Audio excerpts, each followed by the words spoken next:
Breaking news చూస్తున్నారు. ఇసుక loading కోసం వెళ్లి నది మధ్యలో ఇరుక్కుపోయిన 40 లారీలు. అకస్మాత్తుగా పెరిగిన గోదావరి వరద.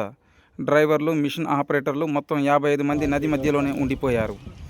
భద్రాద్రి కొత్తగూడెం జిల్లా చర్ల మండలం వీరాపురం ఇసుక ర్యాంపులో ఇసుక లోడింగ్ కోసం వచ్చి లారీలు, డ్రైవర్లు మొత్తం 55 మంది అకస్మాత్తుగా వచ్చిన గోదావరి వరదల్లో చిక్కుకున్నారు.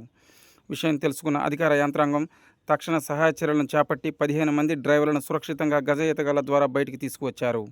మిగతా వారిని లారీలు మెరక ప్రాంతంలో పెట్టి డ్రైవర్లను బయటికి తీసుకువచ్చే ఏర్పాట్లను చేపట్టిన అధికారులు.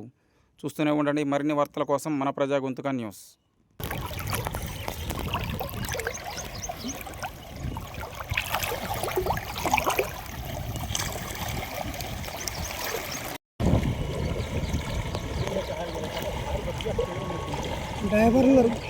నా పేరు భార్గవ్, భద్రాద్రి కొత్తగూడెం జిల్లా చర్ల మండలం వీరాపురం ర్యాంప్కి ఇసుక లోడింగ్కి వచ్చిన తర్వాత సుమారు 5 గంటల ప్రాంతంలో వరద ఒకేసారి రావడంతో లారీలతో సహా అందరం అవతలు ఉండిపోయాం.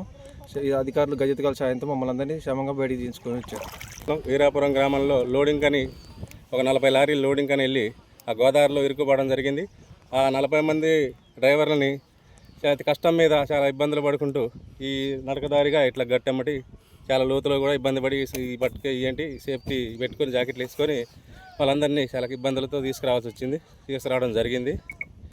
కాబట్టి అందరూ కూడా గోదావరిలోకి ఇబ్బంది లేకుండా ఎవరు అతలకు పోకుండా చాలా పైనుంచి కూడా చాలా ఫ్లోటింగ్ ఉందని అందుతున్న సమాచారం.